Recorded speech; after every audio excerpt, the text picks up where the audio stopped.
Good evening, good day, and good morning. Welcome to the Guilds, Dungeons, and the Dangers Economy Part 2 of 3. Here is your host or narrator, Metal, and I hope you have a coffee or cola or something that you can just listen, or maybe you have a dishwasher that you need to clean. So, let's begin.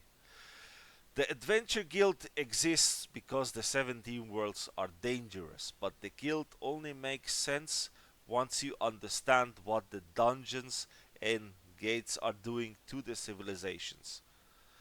The dungeons are not simply treasure boxes, they are magic ecosystems with ranks, life cycle, monsters, loot logic, corpse consequences, rest spaces, collapse rules, and overgrow risk. Some are small enough for low rank parties, some are regional threats, some becomes world level crisis if ignored.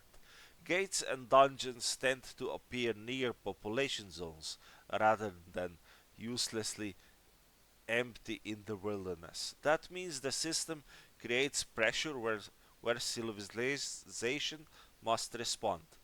Villages, towns, roads, mines, farms, and cities cannot treat danger as distant theater. It arrives near the people who must handle it. That pressure creates the danger economy. In World Within Universe, monsters threaten roads, herds, villages, forests, mines, ruins, ferries, and trade routes.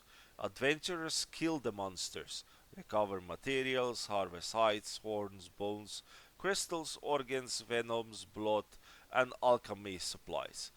Guild butchers process the bodies safely. Appraiser judges the value. Alchemists buy the regions or supplies. Smiths and leatherworks use parts. Merchants move the goods. Civilians pay for protection. The guild records who did what, who lied, and who died trying.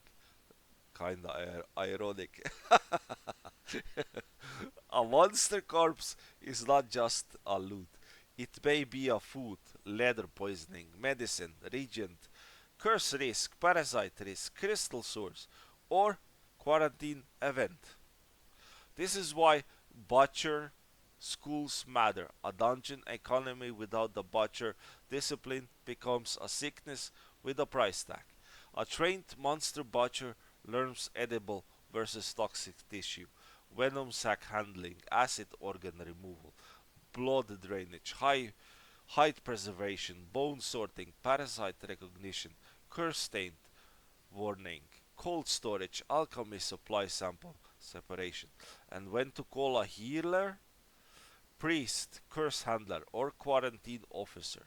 That is not a glamorous work, but it keeps towns safe. Dungeons also eat. Their this is this is kinda deep, so you take pay attention. Their life cycles include internal ecology, corpse consumption, monster generation, and eventual collapse when properly cleared. Deep dungeons may contain rest floors, but the rest floors are not magical promise that stupidity is safe forever. Ignorant delving can cause dungeon sickness, death, panic, and worse. When a dungeon collapses after proper clearing, parties may be forced out of the system. The dungeon is not a random cave full of prizes, it is a structure with rules. Access is complicated. Not every world uses the same risk threshold. Some worlds may allow low ranks to gather near the safe zones. Others restrict entry because the local ecology makes foolishness fatal.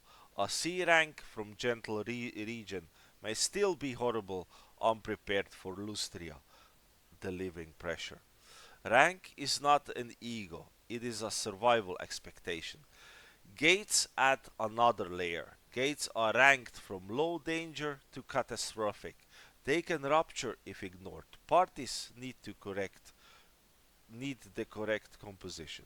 The settings uses practical limits because the sending too many people into the wrong structure can be as dangerous as sending too few. So if you send too few, you die. That's simple, right? Field roles matters. Damage, healing, utilities, scouting, containment, support, retreat, planning, and salvage all have consequences. Do not forget your cook, because yeah, cook is really important. The guild is not only assigning heroes, it is managing risk. This is why contracts are reviewed so carefully. A simple monster problem might actually be a breeding nest. A missing child report might become a cult investigation. A mind disturbance might be a dungeon seepage. That seepage means it is going out and beyond, it is exploding. A noble request might be a distinguished political violence. A merchant salvage claim might be a theft from a gravesite. The guild has to ask unpleasant questions before people die, or adventure teams. Remote settlements complicate the system. If a village, frontier town, wilderness, enclave, or a small city has no formal guild hall nearby, the, may, the mayor or equivalent local head may act as a local guild witness for survival purposes.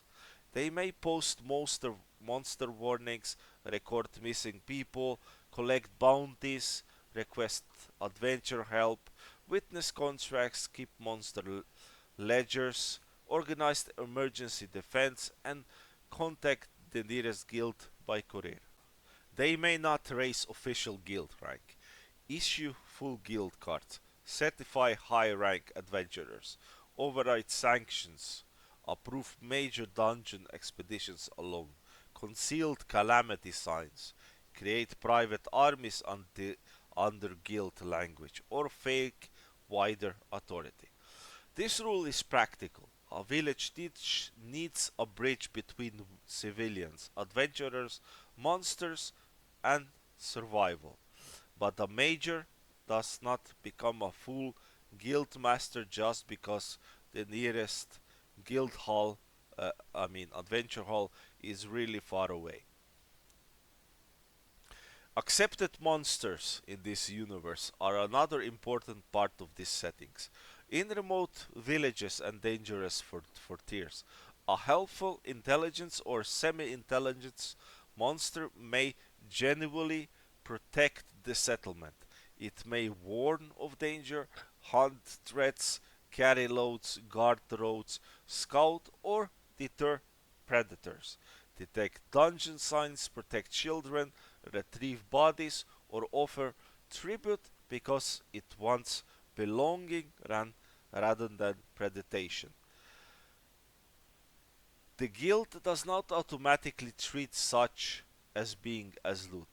If a village recognizes the monster and the monster has not committed predatory harm, the local custom should be recorded before anyone issues a kill contract. This does not mean that monster is harmless or fully civilized in every way. It means it is no longer simple query, belonging creatures duty in both directions. The monster must not eat villagers, poison wells, demand sacrifice, prey on children, secretly serve hostile powers, extort protection, breed danger inside the walls, or violate local peace. The villagers must not enslave, trick, starve, bait, or abuse an accepted intelligence protector for later profit. So, in short, your understanding, right?